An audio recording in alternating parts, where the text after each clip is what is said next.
social media personality na si Mima Otlum nagreklamo ng hindi patas na pagtrato matapos ang road accident sa Maynila sangkot ang foreign nationals.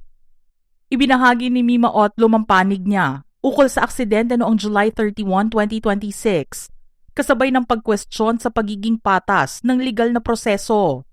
Inilahad niyang nabangga sila ng isang nakabisikletang matanda ng sasakyang minamaneho umano ng dalawang lasing na Chinese national. Inamin naman niyang nakainom din siya habang nakisakay sa bisikletang may kargang basura pa uwi.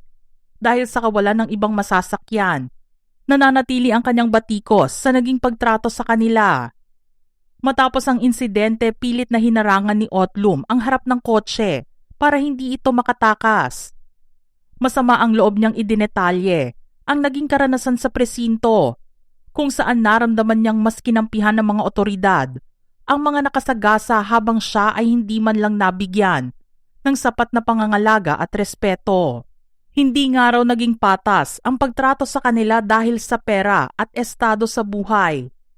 Bilang pagtatapos, iginiit ni Otlum na bagamat nauunawaan niyang aksidente ang nangyari, hindi niya maiwasang itanong kung ang pera na ba ang nagdidikta ng hustisya ngayon. Aniya, kung ang tulad niyang may kaunting kakilala ay naiisang tabi, paano na lamang ang mga ordinaryong mamamayan na walang maipaglalaban? Unang naging sikat sa internet noong huling bahagi ng 2022, ang Filipino viral personality na si Mima Otlum o PJ de la Cruz sa totoong buhay. Hango ang pangalang Otlum sa pagbaliktad ng salitang multo at tanyag din siya sa mga palayaw na Mama Otlum at Otlum ng bayan. Nag-viral si Otlum nang mahuli sa CCTV na kumuha ng naiwang cellphone sa isang kainan sa Maynila.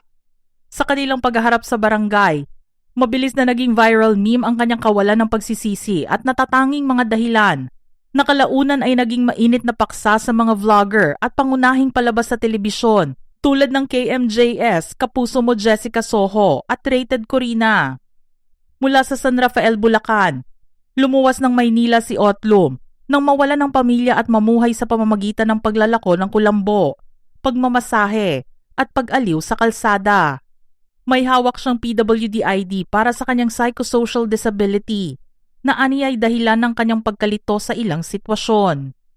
Kalaunan naging icon siya ng kanal humor at mga online meme at madalas maimbitahan sa mga podcast at live stream ng mga sikat na vlogger.